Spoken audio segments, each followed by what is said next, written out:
Now it's time for Aaron and I to look at the stories making headlines around the world in our newspaper review today. And as we've been reporting, the Financial Times says the Obama administration wants an independent third party to administer a fund that will pay damages claims to victims of the Gulf oil disaster.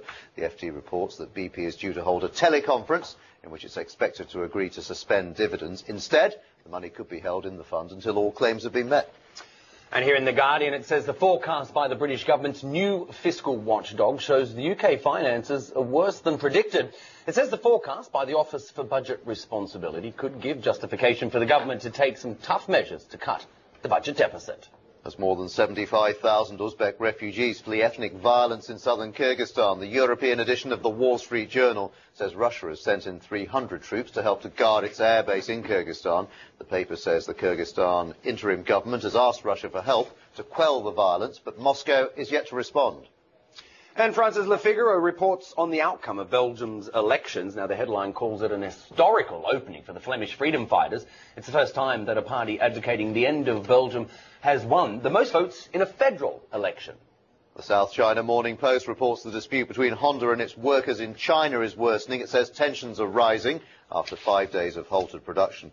Workers at a Honda plant in the city of Zhongshan are planning a mass rally after talks aimed at ending the dispute resulted in deadlock. And Jonathan, I really don't want to read this. I don't want to talk anything about World Cup. But anyway, on day on day 4 of the World Cup in South Africa, Britain's Independent says England's manager Fabio Capello's gamble on Ledley King has backfired after he was forced to make an early exit from the tournament due to an injury. You're available for the Australian squad. Maybe they'll call you up. I could do better. Well, that certainly wouldn't be hard, would it? To discuss all that, Aaron and I are joined by Bundeep Singh Rangar, the chairman of IndusView. Thank you very much indeed for joining us. Let's start with this story in the Financial Times, Bundeep, and the White House saying they want an outsider to run this BP fund, all the money, billions to be put in a special fund. Presumably that's to make sure that they don't get caught up in lots of legal cases, that they can actually pay out without waiting 20 years for courts to decide. You know? Absolutely. I guess, when you look at mergers and acquisitions, escrow accounts are used when you really have a high degree of counterparty risk. Will you get the payment that's been promised? Was the money there? And will it go to the allocated parties? If the U.S. government is asking for now an escrow account to pay for compensation and punitive damages, and now they're looking for someone independent to head this, not someone from BP, it shows a lot of lack of confidence and a high degree of counterparty risk.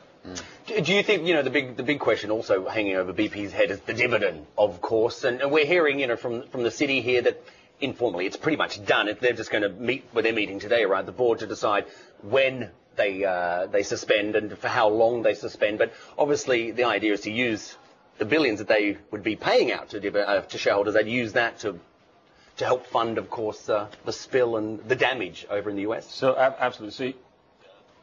See, I guess dividend is out of the question. It's just politically not going to happen. Right.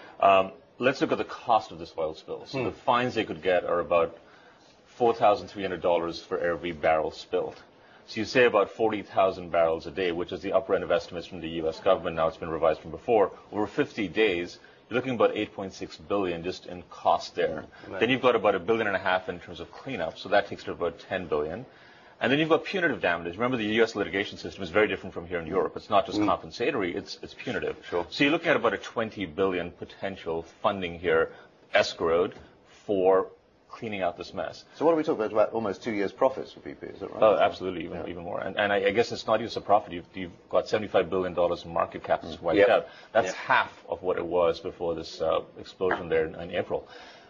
What does this mean?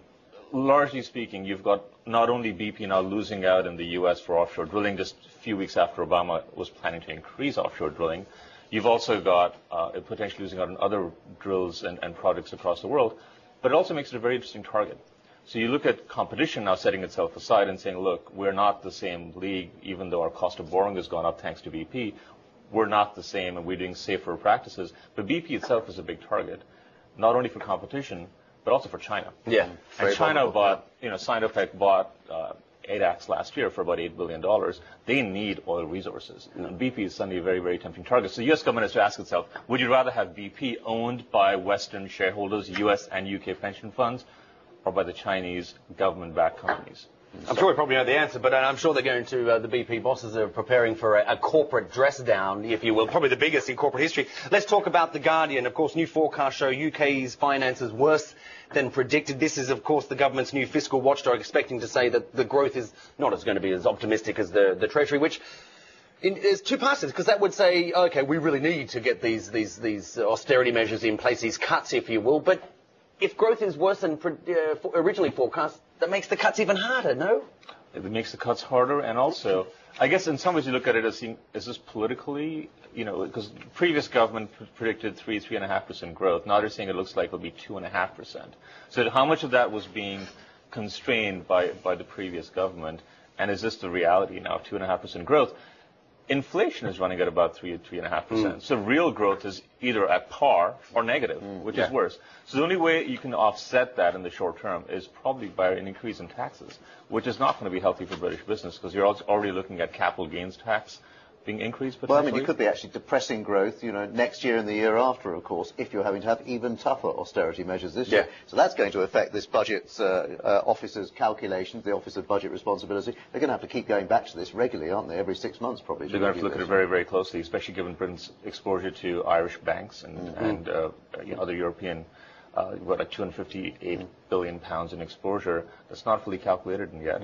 And our deficit and debt to GDP is rising. So, just very briefly, we've only got a few seconds. Sure. This South China Morning Post story: more strikes in China, telling us yet again that there are real union difficulties in a lot of Chinese factories. They're talking about Honda this time, but lots of other factories are having trouble, aren't they? We saw that with Apple just a few weeks ago, right? So it is, I guess, in terms of a coming of age of the Chinese workers, and what has been largely contained so far is now getting a lot of Western media attention. You saw that in the past with Nike factories in the Far East. This is not any different. And I think overall it's healthy. It's healthy for getting Just very briefly, in a few seconds, it's going to push up costs for the Chinese industry, though, isn't it? Wage inflation is always high, but the Chinese control their currency, so I guess it's got a nice mechanism there to keep that low cost. Bundeep, thank you very much indeed for joining us for that review of the papers. And that's just about it from the two of us, from Aaron and from me. Goodbye for now. See you soon. Bye-bye.